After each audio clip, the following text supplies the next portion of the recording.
بسم الله الرحمن الرحيم. الحمد لله رب العالمين والصلاة والسلام على نبينا وحبيبنا وإمامنا وقدوتنا محمد وعلى آله وصحبه أجمعين أما بعد. ہم کتاب الجنائز پڑھ رہے ہیں، تو اس میں آج ہم دفن کے بارے میں پڑھیں گے۔ چیپٹر جو ہے ہمارا دفن، یعنی میت کو دفن کرنا، اس کا کیا حکم ہے۔ تو مسلمانوں کا اس پہ اتفاق ہے کہ میت کو دفن کرنا یہ فرض کفایہ ہے، یعنی اگر کچھ لوگوں نے یہ فرض ادا کر دیا تو باقی سب کی طرف سے ہو جائے گا۔ لیکن اگر کسی جگہ میت کو دفن نہیں کیا گیا تو پھر تمام مسلمان گناہ گار ہوں گے۔ فرض کریں کوئی محلہ ہے، بستی ہے، کہ جہاں کسی کی ڈیتھ ہوئی ہے اور اسے دفن ہی نہیں کیا گیا، اس پرندے اس کا گوشت نوچ رہے ہیں، درندے پھاڑ رہے ہیں اس کو آ کر، تو پورا گاؤں گناہ گار ہوگا، اس کا گناہ پورے گاؤں کو ہوگا۔ لیکن اگر 2-3 آدمی مل کر دفن کر دیتے ہیں تو ادا ہو جائے گا فرض۔ تو زمین کے بارے میں اللہ تعالیٰ نے فرمایا الم نجعل الارض کفاتا احیاء و امواتا، کہ کیا ہم نے زمین کو سمیٹنے والی نہیں بنایا، زندوں کو بھی اور مردوں کو بھی۔ زندوں کو بھی وہ سمائے ہوئے اپنے اندر، اس کے اوپر رہ رہے ہیں، اور جو مر رہے ہیں ان کو بھی وہ اپنے اندر سمیٹے ہوئے ہیں۔ اب دفن کے بارے میں تفصیلات، کچھ احکام۔ اس میں سب سے پہلا حکم کہ کیا رات کو دفن کیا جا سکتا ہے میت کو؟ الدفن لیلا، تو جمہور علماء کہتے ہیں کہ رات کو دفن کرنا دن کو دفن کرنے کی طرح ہے، بالکل برابر ہے، کوئی اس میں فرق نہیں ہے۔ اور دلیل کیا ہے کہ رسول اللہ صلی اللہ علیہ وسلم نے ایک شخص کو جو بلند آواز سے ذکر کرتا تھا، مشہور تھا کہ کان یرفع صوتہ بالذکر، کہ ذکر میں اپنی آواز بلند کرتا تھا، تو اور اس کی وفات ہوئی تو رسول اللہ صلی اللہ علیہ وسلم نے اسے رات کو دفن کیا۔ اور حضرت علی نے فاطمہ رضی اللہ تعالی عنہا کو بھی رات کو دفن کیا، اور اسی طرح حضرت ابو بکر، حضرت عثمان، حضرت عائشہ، حضرت ابن مسعود، ان سب کو رات کو دفن کیا گیا۔ اور حضرت ابن عباس کہتے ہیں کہ نبی صلی اللہ علیہ وسلم ایک شخص کی قبر میں رات کو داخل ہوئے، یعنی قبر کھودی گئی کسی کو رات کو دفن کرنے کے لیے، اور اس کو قبر میں رکھنے سے پہلے رسول اللہ صلی اللہ علیہ وسلم اس کی قبر میں داخل ہوئے تبرکن، برکت کے لیے۔ تو اس میں روشنی کی گئی، دیا جلایا گیا، آپ نے اس کے لیے دعا بھی کی، رحمک اللہ کہا، اللہ تجھ پہ رحم کرے۔ تو یہ دلیل ہے کہ رات کو اسی طرح دفن کیا جا سکتا ہے جس طرح دن کو دفن کرنا جائز ہے۔ لیکن اس کی ایک شرط ہے کہ کب جائز ہے رات کو دفن کرنا؟ جب میت کا کوئی حق متاثر نہ ہو رہا ہو۔ میت کے حقوق ہیں، مرنے والے کے بھی کچھ حقوق ہیں، اور رسول اللہ صلی اللہ علیہ وسلم نے جو مسلمان پہ مسلمان کا حق بتایا ہے، تو اس میں بھی آپ نے فرمایا کہ جب کوئی مسلمان فوت ہو تو اس کے جنازے میں شریک ہو۔ تو میت کے جو حقوق ہیں کہ اسے مثلا غسل دیا جائے، کفن پہنایا جائے، اور اس کی نماز جنازہ پڑھی جائے، پھر اسے دفن کیا جائے، تو یہ اس کے حقوق ہیں۔ لیکن اور اگر رات کو دفن کرنے کی وجہ سے میت کا کوئی حق متاثر ہو رہا ہو تو پھر رات کو دفن کرنا جائز نہیں ہے۔ مثلا اگر رات کو دفن کرنے کی وجہ سے اس کے جنازے ہی میں لوگ شرکت نہیں کر پا رہے، یہ بھی میت کا حق ہے کہ لوگ اس کے جنازے میں شریک ہوں، مل کر اس کے لیے دعا کریں۔ جنازہ ایک اجتماعی دعا ہے میت کے لیے، اور اگر رات کو دفن کرنے کی وجہ سے لوگ جنازے میں شریک ہی نہیں ہو پا رہے، 2-3 آدمی مل کر چند لوگ اس کو رات کو دفن کر دیتے ہیں، اور اگر دن کو دفن کرتے تو بہت بڑی تعداد جنازے میں شریک ہو کر اس کے لیے دعا کرتی، تو اس حالت میں پھر جائز نہیں ہوگا کہ اس کو رات کو دفن کریں۔ تو یہ ہے کہ میت کا کوئی حق متاثر نہ ہو رہا ہو، اور حق متاثر ہونے کی شکل میں نے بتا دی کہ نماز پڑھنے کی تعداد کم ہو جائے رات کو دفن کرنے کی وجہ سے، اور لوگ اس میں شریک نہ ہو سکیں جنازے میں۔ تو رسول اللہ صلی اللہ علیہ وسلم نے ایک موقع پہ منع کیا رات کو دفن کرنے سے، ایک صحابی کو لوگوں نے رات کو دفن کر دیا تو رسول اللہ صلی اللہ علیہ وسلم نے منع کیا۔ تو اسی وجہ سے کچھ علماء نے کہا کہ اس حدیث کی بنیاد پہ کہ نہیں جی رات کو دفن کرنا جائز نہیں ہے، لیکن میں نے کہا نا اکثریت علماء کی کہہ رہی ہے کہ رات کو دفن کرنا دن کو دفن کرنے کی طرح، اور جنہوں نے اس حدیث سے استدلال کیا وہ آگے میں بتاتا ہوں۔ تو علماء نے پھر بتایا کہ اس حدیث میں جس وجہ سے رسول اللہ صلی اللہ علیہ وسلم نے منع کیا رات کو دفن کرنے سے، تو وہ یہ ہے کہ میت کا حق متاثر ہوا تھا۔ تو وہ واقعہ کیا تھا کہ رسول اللہ صلی اللہ علیہ وسلم کو مسلم میں روایت ہے کہ رسول اللہ صلی اللہ علیہ وسلم نے ناپسند کیا کہ ایک صحابی فوت ہوئے اور ان کو رات کو لوگوں نے دفن کر دیا، تو رسول اللہ صلی اللہ علیہ وسلم نے ایک روز خطاب کیا اور ایک شخص کا ذکر کیا آپ کے ساتھیوں میں سے جس کی وفات ہوئی تھی، اور اسے کفن دیا گیا اور اسے رات کو دفن کر دیا گیا۔ کفن بھی کچھ زیادہ مکمل نہیں تھا اور رات کو دفن کر دیا گیا۔ تو رسول اللہ صلی اللہ علیہ وسلم نے ڈانٹا لوگوں کو کہ اس بات پہ کہ آپ نے فرمایا کہ رات کو کسی کو دفن نہ کیا جائے، الا ان یضطر انسان الی ذلک، الا یہ کہ کوئی مجبور ہو، یعنی رات کو دفن کرنے پہ مجبور ہو، ورنہ کسی کو دفن نہ کیا جائے۔ تو اب اس کی وجہ کیا ہے، کیوں رسول اللہ صلی اللہ علیہ وسلم نے ڈانٹا کہ رات کو دفن کر دیا؟ اس وجہ سے کہ لوگ اس کے جنازے میں شرکت نہیں کر سکے تھے، لوگوں کو اطلاع ہی نہیں ہوئی، چپکے سے اس کو رات کو دفن کر دیا گیا، تو میت کا حق متاثر ہوا۔ تو اس لیے پھر علماء نے یہ شرط رکھی کہ رات کو دفن کرنا جائز کب ہے، کہ جب میت کا کوئی حق متاثر نہ ہو، یعنی یہ نہ ہو کہ اس کے جنازے میں لوگ شرکت نہ کر سکیں۔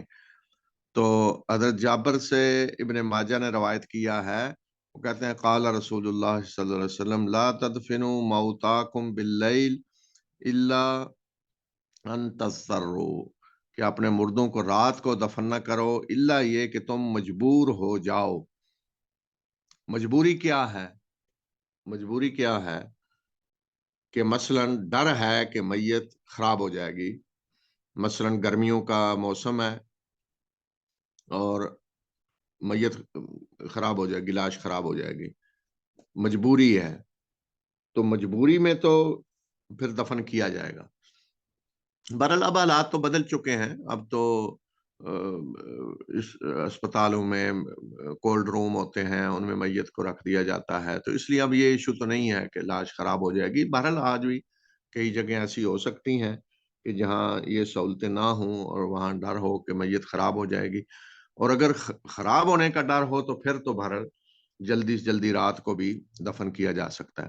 تو بہرحال رات فی نفس ہی رات کے اندر کو مسئلہ نہیں ہے کہ رات کو دفن کرنے میں کوئی مشکل ہے، مسئلہ یہ نہیں ہے، مسئلہ یہ ہے کہ میت کا حق متاثر نہ ہو، تو پھر رات کو بھی دفن کیا جا سکتا ہے۔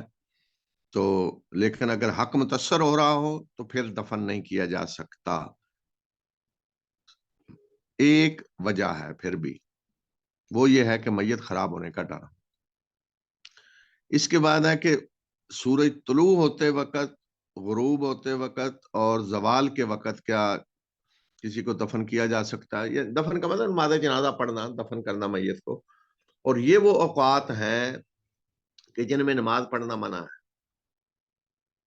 یہ وہ اوقات ہیں کہ جن میں نماز پڑھنا منع ہے: سورج طلوع ہوتے وقت، غروب ہوتے وقت اور زوال کے وقت. اس پہ اتفاق ہے علماء کا کہ اگر میت کے خراب ہونے کا ڈر ہو تو پھر تو ان اوقات میں بھی دفن کیا جا سکتا ہے،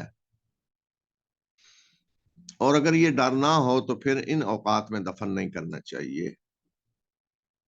مگر یہ وقت اتنا لمبا نہیں ہوتا کہ میت کے خراب ہونے کا ڈر ہو جائے. یہ تو یعنی سورج طلوع ہونے کا وقت جو ہے وہ تو تھوڑا سا ہوتا ہے، یا زوال کا ٹائم بھی تھوڑا سا ہوتا ہے، سورج غروب ہونے کا ٹائم جو ہے وہ بھی تھوڑا سا ہوتا ہے. زیادہ زیادہ 10 منٹ ہوں گے، 15 منٹ ہوں گے، تو 10-15 منٹ میں کون سی لاش خراب ہو جائے گی؟ تو اس لیے یہ کہنا کہ اس میں کوئی دیر ہوئی تو لاش خراب ہو جائے گی، تو یہ تو میرا خیال ہے استدلال صحیح نہیں ہے. تو صحیح یہی ہے کہ ان اوقات میں نماز جنازہ بھی نہ پڑھی جائے، 10-15 منٹ انتظار کر لیا جائے. اور اس کی وجہ کیا ہے کہ ان اوقات میں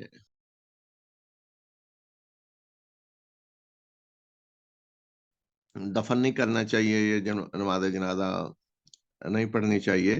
وہ یہ ہے کہ رسول اللہ صلی اللہ علیہ وسلم نے فرمایا، امام احمد نے روایت کیا ہے حضرت عقبہ سے، وہ کہتے ہیں کہ 3 ٹائم ایسے ہیں کہ جن میں رسول اللہ صلی اللہ علیہ وسلم ہمیں منع فرمایا کرتے تھے کہ ہم ان میں نماز پڑھیں یا ہم ان میں کسی کو دفن کریں، اپنے مردوں کو دفن کریں، یعنی نماز جنازہ پڑھیں، مردوں کو دفن کریں. وہ کون سے ہیں؟ کہ جب سورج طلوع ہو رہا ہوتا ہے، جب تک کہ وہ بلند نہ ہو جائے، یعنی واضح طور پہ سورج نکل کے بلند ہو جائے تو وہ پھر اس میں نماز بھی پڑھی جا سکتی ہے سب کچھ. لیکن جب پوری طرح سورج نکل نہیں چکا بلکہ طلوع ہو رہا ہے، یہ ٹائم ہے بس. تو یہ 10-15 منٹ کا ٹائم ہوتا ہے ایسا. اور اسی طرح زوال کا وقت، اور یہ بھی تھوڑا سا ٹائم ہوتا ہے. اور اس کے بعد آیا کہ جب سورج غروب ہونے کے لیے چلا جاتا ہے، یعنی وہ غروب ہونا شروع ہو جاتا ہے، کوئی تھوڑا سا غروب ہوا باقی باہر ہے، تو یہ ٹائم، تو یہ بھی اتنا کوئی زیادہ سے زیادہ 10-15 منٹ کا ٹائم ہے. بہت زیادہ لمبا کریں تو 20 منٹ ہو جائیں گے. تو وہ حضرت عقبہ کہتے ہیں کہ ان 3 اوقات میں رسول اللہ صلی اللہ علیہ وسلم ہمیں منع فرمایا کرتے تھے کہ ہم ان میں نماز پڑھیں یا اپنے مردوں کو اس میں زندہ کریں. تو اس میں حنابلہ کہتے ہیں کہ مطلقاً ان اوقات میں دفن کرنا مکروہ ہے. تو بہرحال اب تو خراب میت ہونے کا اتنا ایشو رہا بھی نہیں، اور ویسا بھی میں نے کہا کہ ان اوقات میں تھوڑی دیر میں تو میت خراب بھی نہیں ہوتی. تو اس لیے صحیح یہی ہے کہ ان اوقات میں دفن نہ کیا جائے. قبر کو گہرا کرنا، قبر کتنی ہونی چاہیے، گہرائی کتنی ہونی چاہیے؟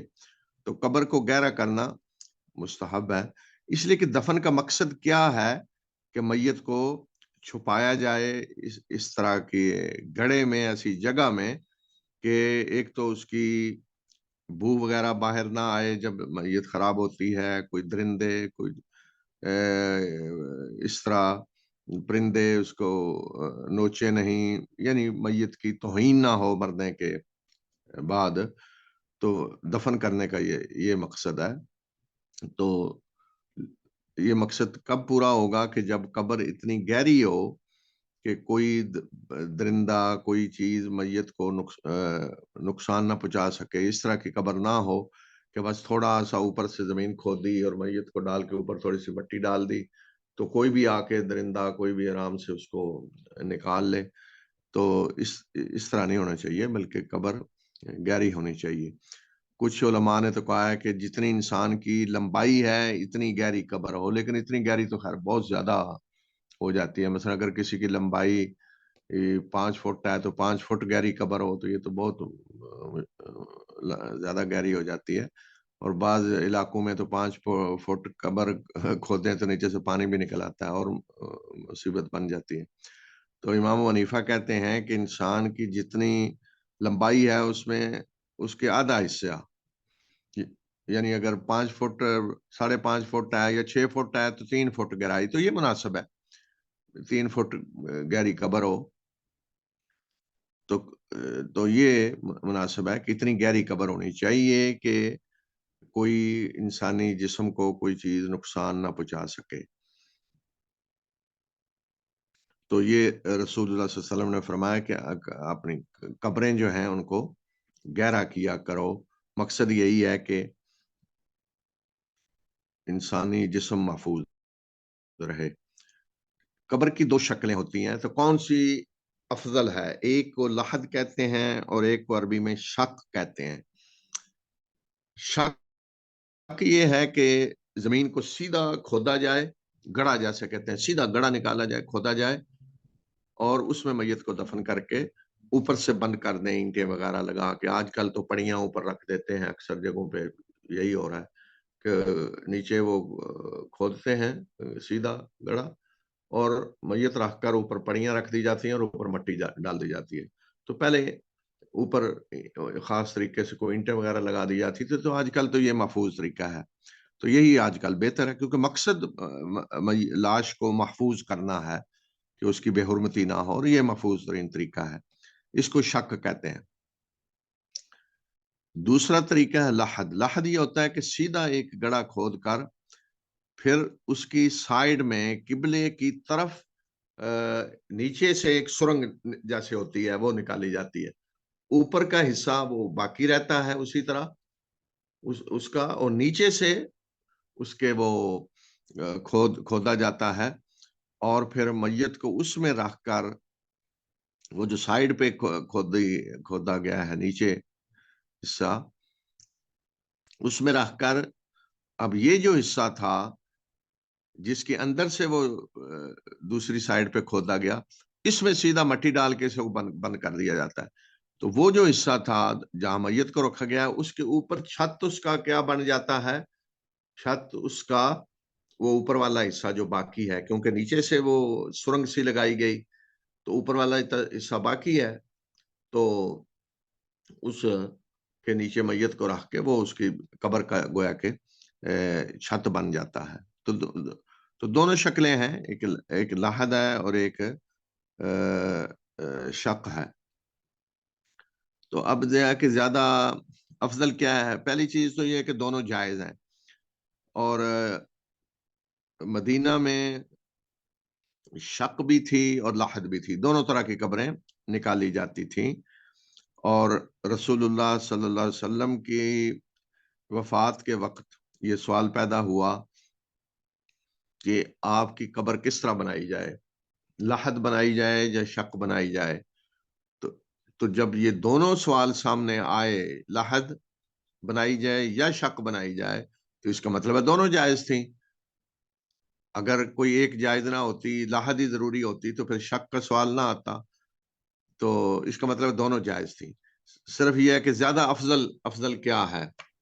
تو دو آدمی تھے کاریگر، یعنی ایک شخص تھا جو لحد بنانے کا ماہر تھا اور ایک تھا جو شق بنانے کا ماہر تھا. تو دونوں کو بلایا گیا، تو یہ کہا گیا کہ جو پہلے آ جائے گا نا پھر وہی بہتر ہے، وہی بنا دیں گے. تو لحد والا پہلے آ گیا، تو رسول اللہ صلی اللہ علیہ وسلم کی قبر مبارک لحد ہے، لحد والا پہلے آیا. تو اس سے یعنی علماء نے کہا کہ لحد افضل ہے، یعنی اس وجہ سے نہیں کہ رسول اللہ صلی اللہ علیہ وسلم نے کوئی ایسا حکم دیا کہ میرے لیے لحد بنانا، نہیں، بلکہ دونوں جائز تھیں، دونوں آدمیوں کو بلایا گیا، لیکن لحد والا پہلے آ گیا. تو دونوں جائز ہیں. وہ علاقے کے حساب سے بھی ہوتا ہے کہ کون سے علاقے میں کون سی قبر کا رواج ہے، تو اکثر تو زیادہ تر شق ہی بنائی جاتی ہے آج کل. اور شک میں سمجھتا ہوں کہ آج کے دور میں زیادہ مناسب ہے، اس لیے کہ جو لحد ہے وہ جگہ بھی زیادہ لے گی. اس میں یہ ہے کہ ایک گڑھا کھودیں گے، پھر اس میں سائڈ سے لحد بنائیں گے اور وہ زیادہ جگہ لے گی. اور آج کل تو جگہ کی کمی ہے ہر جگہ، قبرستان جتنے ہیں اب کم پڑتے جا رہے ہیں، خصوصاً شہروں میں. تو اس لیے اب اس دور میں شک ہی بہتر ہے. اب وسائل ایسے نہیں ہیں کہ لحد بنائی جائے. اس کے بعد ہے کہ دفن کرتے وقت، قبر میں اتارتے وقت میت کو کس طریقے سے رکھنا مستحب ہے. تو مستحب یہ ہے کہ قبر میں جب میت کو اتارا جائے تو اس کا منہ قبلے کی طرف کیا جائے. ویسے تو وفات کے بعد سے کوشش یہ ہونی چاہیے کہ اسی وقت، کیونکہ جسم ابھی نرم ہوتا ہے، تو اسی وقت منہ جو ہے وہ قبلہ رخ کر دیا جائے. تو بہرحال اگر اس وقت نہ ہو سکے تو پھر قبر میں اتارتے وقت ایک پہلو پہ بھی رکھا جا سکتا ہے، دایاں پہلو نیچے کر کے میت کو اس طرح رکھا جائے کہ اس کا چہرہ قبلے کی طرف ہو جائے. اور اگر وفات کے بعد ہی رخ قبلے کی طرف کر دیا جائے میت کا تو پھر سیدھا بھی رکھیں یا تھوڑا سا دائیں پہلو پہ کی طرف کر دیں تو منہ قبلے کی طرف ہو جاتا ہے. تو یہ مستحب ہے کہ منہ اس وقت قبلے کی طرف ہو. اور میت کو جب رکھا جائے قبر میں تو اس کے کفن کے اوپر جو گریں وغیرہ لگی ہوئی ہیں یا کفن جو باندھا ہوا ہے اس کو قبر کے اندر رکھنے کے بعد اس کو کھول دیا جائے اور اس کے نیچے، سر کے نیچے کوئی چیز ایسی رکھی جا سکتی ہے، مٹی رکھ کے تھوڑا اونچا کر دیا جائے سر کو، تاکہ وہ قبلہ رخ رہے. اور قبر میں رکھتے ہوئے یہ پڑھا جائے بسم اللہ وعلی ملت رسول اللہ یا وعلی سنت رسول اللہ. بسم اللہ وعلی ملت رسول اللہ او بسم اللہ علی سنت رسول اللہ. کیا قبر میں کوئی کپڑا نیچے رکھا جا سکتا ہے؟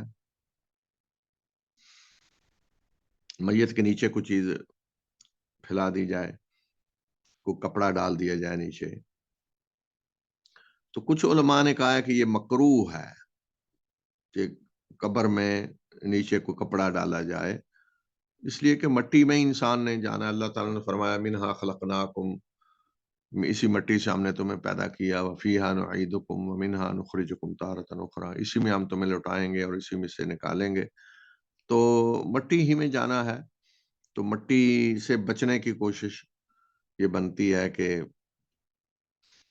کپڑا وغیرہ ڈالا جائے. اس لیے کچھ علماء نے تو کہا کہ یہ مکروہ ہے کہ نیچے کپڑا ڈالا جائے یا باقاعدہ تکیہ نیچے رکھا جائے. اور امام ابن حزم کہتے ہیں کہ کوئی حرج نہیں. اب یہاں میں سمجھتا ہوں کہ امام ابن حزم نے جس نقطہ نظر سے یہ کہا ہے کہ کوئی حرج نہیں، تو بات ان کی بھی صحیح ہے، کپڑا ڈالنے سے کوئی اتنا وہ فرق نہیں پڑتا. لیکن اس میں اس طرح کی حالت میں خطرہ یہ ہوتا ہے کہ یہ ایک ایسی روایت پھر بن جاتی ہے کہ پھر صرف یہ نہیں ہوتا کہ کپڑا ڈالیں، پھر یہ ہوگا جی کون سا کپڑا ڈالا، کسی نے وہ بڑا مہنگا قسم کا کپڑا لا کے ڈالا اور اس کپڑے کے اوپر پھر یہ چیزیں تھیں تو مہنگا ترین کپڑا ڈالنے کی روایت بن جائے گی. تو یہ چیزیں پھر بدعتیں آگے بنتی جاتی ہیں. تو اس وجہ سے میں سمجھتا ہوں کہ جن علماء نے اس کو کہا ہے کہ یہ مکروہ ہے وہ اس وجہ سے کہتے ہیں. امام مسلم میں حضرت ابن عباس سے روایت ہے، وہ کہتے ہیں کہ بُسِطَ فی قبر رسول اللہ صلی اللہ علیہ وسلم قطیفہ حمرا. حضرت ابن عباس کہتے ہیں کہ رسول اللہ صلی اللہ علیہ وسلم کی قبر مبارک میں نیچے ایک سرخ کپڑا بچھایا گیا. سرخ کپڑا رسول اللہ صلی اللہ علیہ وسلم کی قبر مبارک میں بچھایا گیا. تو یہ اب عمل رسول اللہ صلی اللہ علیہ وسلم کی قبر میں سارے صحابہ کے سامنے ہوا. تو اگر یہ ناپسندیدہ بات ہوتی تو صحابہ یہ عمل نہ کرتے، رسول اللہ صلی اللہ علیہ وسلم کی قبر مبارک میں نہ بچھاتے. تو یہ صحابہ اس وقت یعنی دین کو سمجھنے والے سب سے بہترین لوگ تھے. تو اگر انہوں نے یہ کام کیا ہے اور ان کی موجودگی میں یہ ہوا ہے، سب کے سامنے ہوا ہے، اور حضرت علی رضی اللہ تعالیٰ عنہ جیسی شخصیت رسول اللہ صلی اللہ علیہ وسلم کے دفن کے انتظامات میں قبر میں اتارنے کے وقت موجود تھیں، تو ان کے سامنے ہوا ہے، تو پھر اسے کیسے کہا جا سکتا ہے کہ یہ مکروہ ہے؟ تو میں سمجھتا ہوں کہ اس کو مکروہ اس طرح عام طور پہ کہہ دینا مطلقاً مکروہ ہے، یہ میرا خیال ہے مناسب نہیں ہے. البتہ اس میں مبالغہ آرائی کی جو شکلیں ہو سکتی ہیں ان کو کہا جا سکتا ہے کہ وہ مکروہ ہیں. یعنی جیسا کہ میں نے پہلے بھی اشارہ کیا کہ پھر کپڑا کون سا بچھانا ہے، اور اس کی کوالٹی اور اس کی شکلیں، اور پھر مہنگا ترین، اور یہ آگے بڑھتے بڑھتے پھر بہت کچھ ہو جاتا ہے. تو یہ وجہ ہے جس وجہ سے جن علماء نے کہا ہے کہ یہ مکروہ ہے، ناپسندیدہ ہے، تو ان کے ناپسندیدہ کہنے کی وجہ یہ ہے.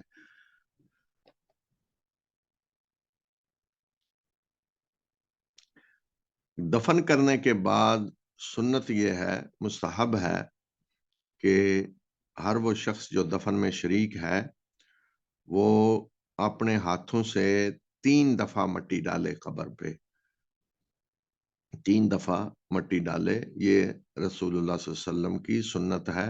ابن ماجہ میں ہے کہ نبی صلی اللہ علیہ وسلم نے ایک شخص کی نماز جنازہ پڑھی اور پھر آپ اس کی قبر پہ تشریف لائے، اور پھر آپ نے 3 دفعہ اس کی قبر پہ مٹی ڈالی. یعنی 3 دفعہ ہاتھوں میں مٹی لی آپ نے، 1 دفعہ ڈالی، پھر دوبارہ آپ نے جتنی ہاتھ میں آتی ہے اور پھر دوبارہ ڈالی. تو اس کا مطلب یہ ہے کہ یہ سنت ہے. تو یہ اس کی وجہ کیوں یعنی یہ کہا گیا، اس میں ایک تو یہ بھی ہے کہ اس کی تدفین جو ہے اس میں شرکت کی ایک شکل ہے یہ، کہ چونکہ مٹی ڈالنی ہے اس وقت اوپر قبر کے، تو سب مل کر مٹی ڈالیں. تو یا دوسری وجہ یہ بھی ہو سکتی ہے کہ انسان کے لیے ایک یاد دہانی کہ آج یہ شخص جو فوت ہوا ہے تو ہم اپنے ہاتھوں سے مٹی اس پہ ڈال رہے ہیں اس کی قبر پہ. تو اسی طرح میں نے بھی یہاں آنا ہے اور اسی طرح میری قبر پہ بھی اسی طرح لوگ مٹی ڈالیں گے، یعنی ایک یاد دہانی موت کی، خبر کی، یہ بھی مراد ہو سکتی ہے. اور یہ بھی ہو سکتا ہے کہ اس کی تدفین میں گویا کہ ایک شرکت کی ایک شکل ہے. تو آج کل جو وسائل ہیں، یہ وسائل تو اس وقت بھی تھے، یعنی آج کل لوگ مٹی ڈال رہے ہوتے ہیں جن وسائل کے ساتھ، تو یہ وسائل اس وقت بھی تھے، لیکن اس کے باوجود رسول اللہ صلی اللہ علیہ وسلم نے اپنے ہاتھوں سے 3 دفعہ مٹی ڈالی. تو یہ سنت عمل ہے، یہ کرنا چاہیے. اس کے بعد سنت یہ ہے کہ میت کے لیے دعا کرنا دفن کے بعد. ایک دعا ہے نماز جنازہ میں اور ایک دعا ہے دفن کے بعد، مکمل طور پہ جب میت کو دفن کر لیا جائے تو پھر اس کے لیے ایک دفعہ دعا کی جائے اس کی قبر پہ کھڑے ہو کر، یستحب الاستغفار للمیت عند الفراغ من دفنہ، اور اس موقع کے لیے رسول اللہ صلی اللہ علیہ وسلم نے فرمایا لأنہ یسأل فی هذه الحالہ، حضرت عثمان سے روایت ہے کہ کان نبی صلی اللہ علیہ وسلم اذا فارغ من دفن المیت وقف علیہ، کہ رسول اللہ صلی اللہ علیہ وسلم جب کسی کی تدفین سے فارغ ہوتے، یعنی مکمل طور پہ قبر میں اس کو دفن کر چکتے، تو پھر آپ اس کی قبر پہ کھڑے ہوتے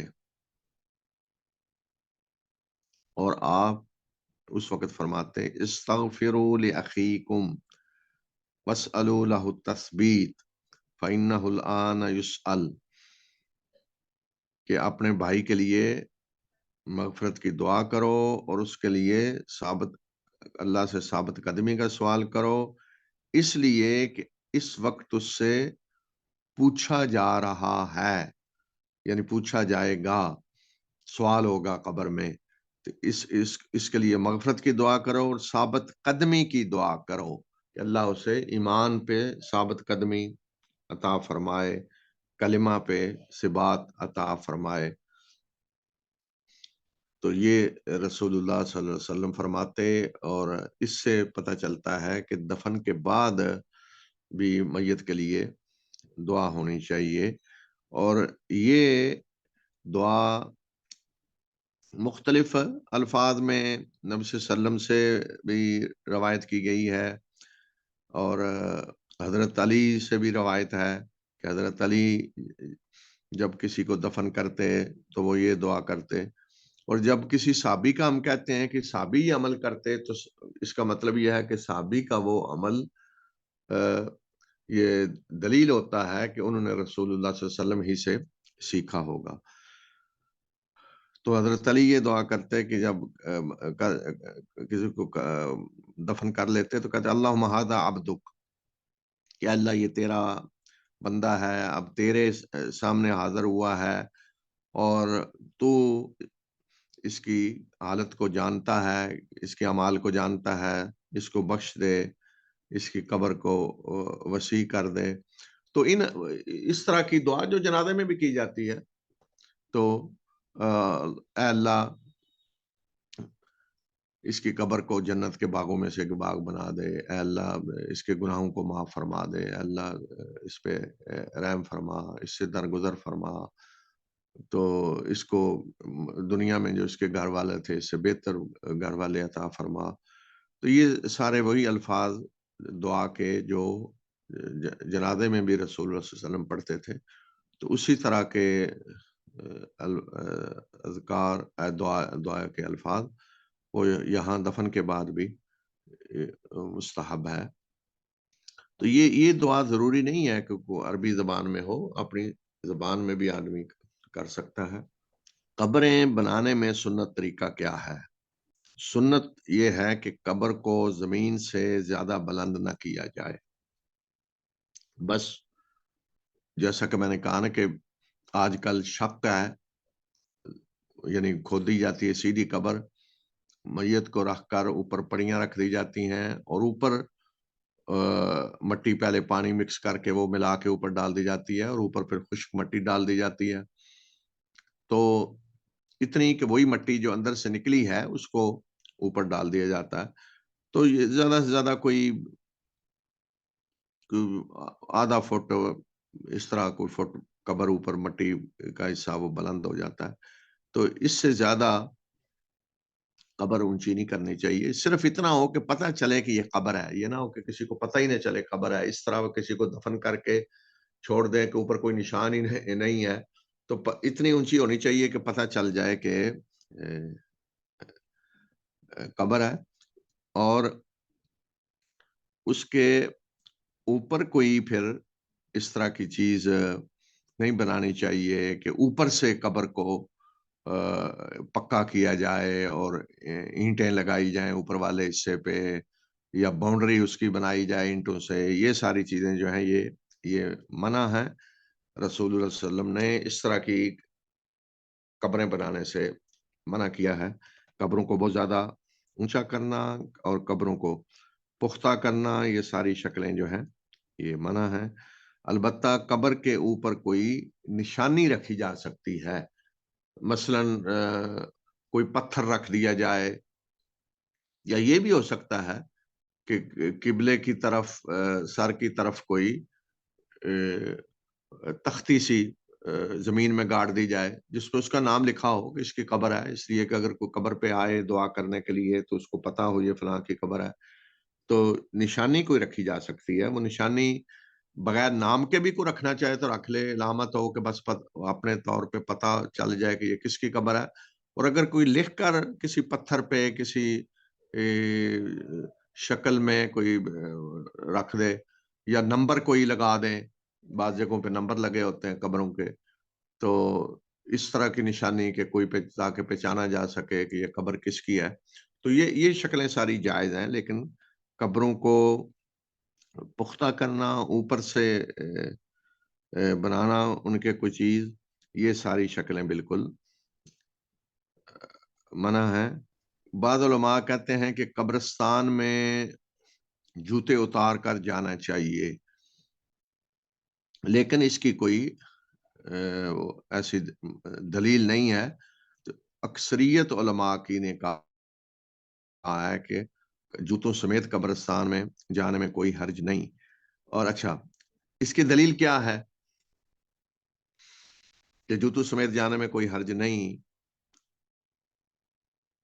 اس کی دلیل یہ ہے، یہ ہوتا ہے استدلال فقہ میں، کیسے کہاں سے دلیل لائی جاتی ہے، کہ رسول اللہ صلی اللہ علیہ وسلم نے فرمایا نا کہ میت کو جب دفن کر کے لوگ پلٹتے ہیں تو وہ ان کے جوتوں کی آواز سنتا ہے۔ میت قبر میں جب ہے تو وہ جوتوں کی آواز سن رہا ہے، تو جوتوں کی آواز تو تبھی آئے گی نہیں جب جوتے پہنے ہوئے ہوں گے۔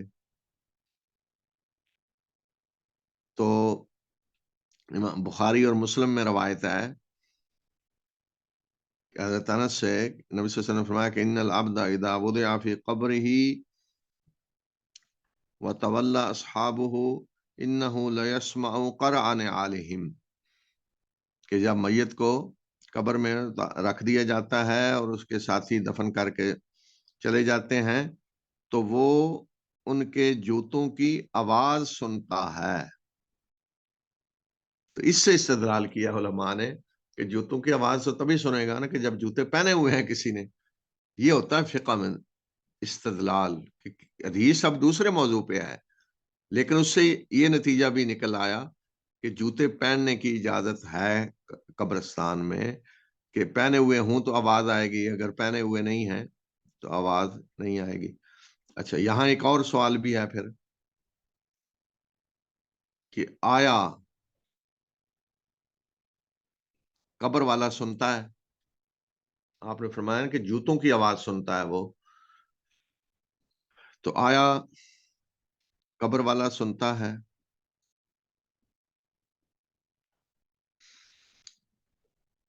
تو دیکھیں، اگر کسی کو زندہ شخص کو بھی کسی کمرے میں اس طرح بند کر دیا جائے کہ بالکل کوئی ہوا اندر جانے کی بھی کوئی شکل نہ ہو، جس طرح قبر ہوتی ہے، تو زندہ انسان بھی باہر سے کوئی آواز نہیں سن سکتا، اور نہ اندر سے اس کی آواز باہر جائے گی، نہ وہ باہر سے کوئی آواز سن سکے گا۔ تو اس لیے قبر والا اپنے طور پہ تو کوئی چیز نہیں سن سکتا، وہ تو اب زندہ بھی نہیں ہے، زندہ ہو بھی تو جس طرح قبر ہے اس میں تو کوئی نہیں سن سکے گا، لیکن اب وہ تو زندہ بھی نہیں ہے، تو اس لیے اپنے طور پہ تو وہ کچھ نہیں سن سکتا، اپنی طاقت صلاحیت کی بنیاد پہ وہ کچھ نہیں سن سکے گا۔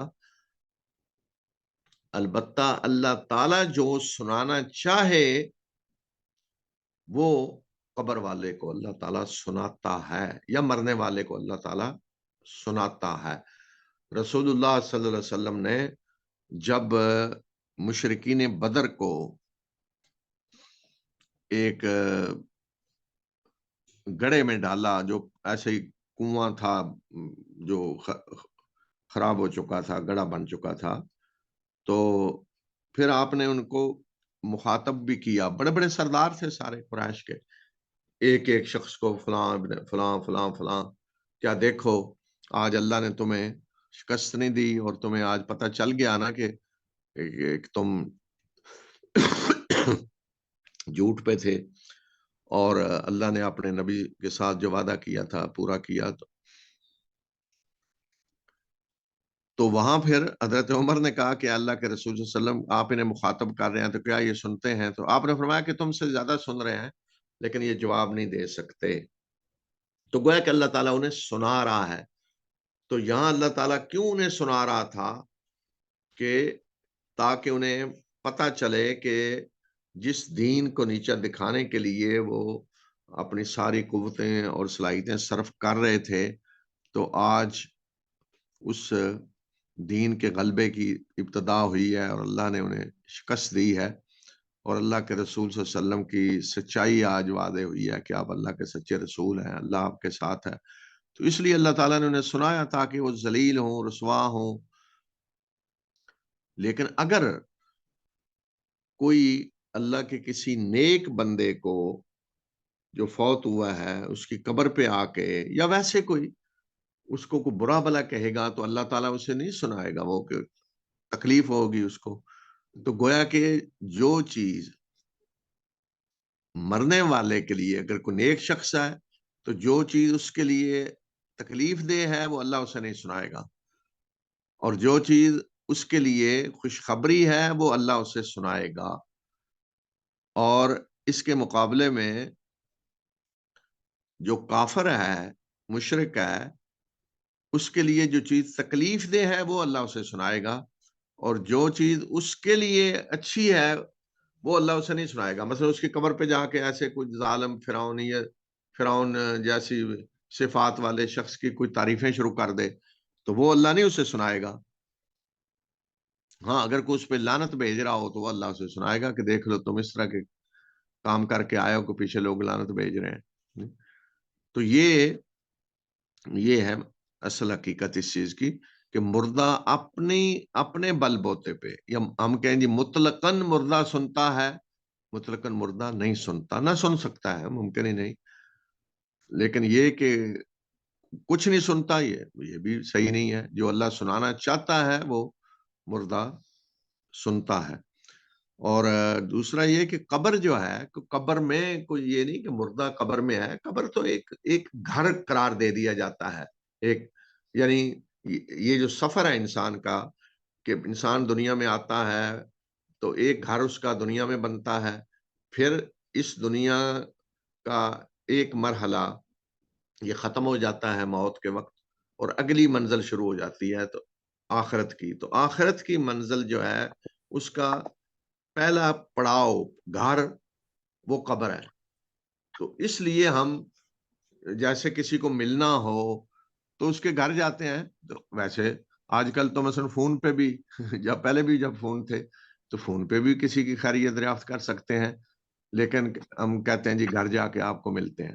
تو اسی طرح میت کے لیے بھی جہاں بھی ہم ہوں دعا کر سکتے ہیں، لیکن ایک یہ ہوتا ہے نا کہ ہم جی جیسے گھر جا کے کسی کو مل رہے ہیں، تو اسی طرح قبر میت کے لیے اس کا ایک گھر بن جاتا ہے. تو وہ وہاں جا کر جب کسی کے لیے دعا کرتے ہیں اس کی قبر کے اوپر جا کے، تو وہ ایسے ہے جیسے باقاعدہ ہم اس کے گھر ملاقات کرنے گئے ہیں.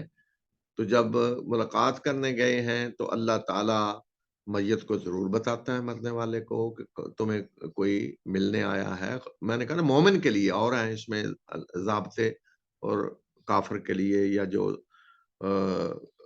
کوئی اللہ کا باغی سرکش ہے اس کے لیے اور ہیں.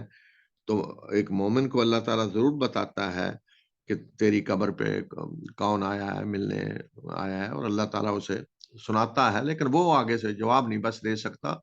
جو کچھ جا کے قبر پہ جو کوئی سلام کہہ رہا ہے اللہ تعالیٰ اسے سناتا ہے، دعا کرتا ہے سناتا ہے، اللہ اسے بتاتا ہے، خوشی ہوتی ہے اسے تو اس لیے قبروں کی زیارت ضرور ہونی چاہیے۔ رسول اللہ صلی اللہ علیہ وسلم نے ایک تو مقصد یہ بتایا نا کہ فَإِنَّهَا تُذَكِّرُ الْآخِرَةَ، آخرت کی یاد دلاتی ہیں قبریں، لیکن اس سے جو اہل قبر ہیں، جو والدین ہیں یا قرابت دار ہیں، عزیز ہیں، تو انہیں بھی خوشی ہوتی ہے کہ ان کے قبر پہ کوئی آیا ہے، اللہ تعالیٰ انہیں بتاتا ہے، دعا بھی پہنچتی ہے، دعا کا بھی انہیں بتایا جاتا ہے کہ اللہ تعالیٰ بتاتا ہے کہ آج تمہارے لیے فلاں نے دعا کی ہے یا فلاں نے دعا کی ہے، اور ان دعاؤں کا اثر بھی ہوتا ہے، درجات کی بلندی ہوتی ہے۔ تو ایک تو یہ ہے کہ دعائیں بھی کثرت سے ہونی چاہیے، ہر وقت، ہر نماز میں، ہر لمحے، ان اپنے عزیز و اقارب کے لیے، احباب کے لیے جو دنیا سے جا چکے ہیں، اور جہاں بھی موقع ملے، اور باقاعدہ اس کا اہتمام بھی ہونا چاہیے کہ ان کی قبروں پہ بھی جا کے انہیں سلام کہا جائے اور ان کے لیے دعائیں کی جائیں۔ تو اس کے علاوہ یہ ہے کہ قبر پہ کوئی بلڈنگ بنانا، جس طرح کہ آج مزار وغیرہ بنائے جاتے ہیں، یہ تو بالکل حرام ہے۔ کوئی اوپر تعمیر کر دینا، کمرہ بنا دینا، تو یہ چیزیں بالکل حرام ہیں۔ ہاں، اگر یہ ہے کہ کہیں کوئی جگہ ہی نہیں تھی کسی کے پاس، اور ایسی جگہ پہ کسی کو مجبوراً دفن کرنا پڑا کہ جہاں پھر کسی کو ضرورت پڑ گئی ہے تو اس نے کمرہ بنا لیا اور قبر ایک سائڈ پہ کر دی، تو وہ تو الگ چیز ہے۔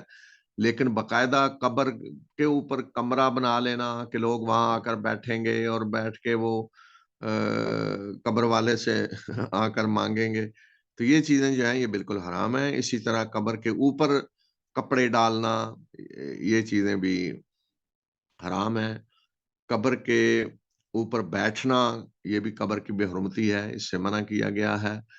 قبر کے ساتھ ٹیک لگا کے بیٹھنا، یہ بھی قبر کی بے حرمتی ہے، اس سے بھی منع کیا گیا ہے۔ یعنی مومن کا دنیا میں بھی ایک احترام ہے، اس کے حقوق ہیں، اور مرنے کے بعد بھی اس کے حقوق ہیں، اور مرنے کے بعد جو حقوق ہیں وہ یہ ہے کہ اس کی قبر کی بھی بے حرمتی نہ ہو، اور پھر خصوصاً جو نیک لوگ ہیں، اللہ کے نیک بندے گزرے ہیں، ان کی قبروں پہ کوئی ایسی چیز بنانا جسے مزار کہا جاتا ہے، قبے بنانا اوپر، یہ چیز بالکل حرام ہے۔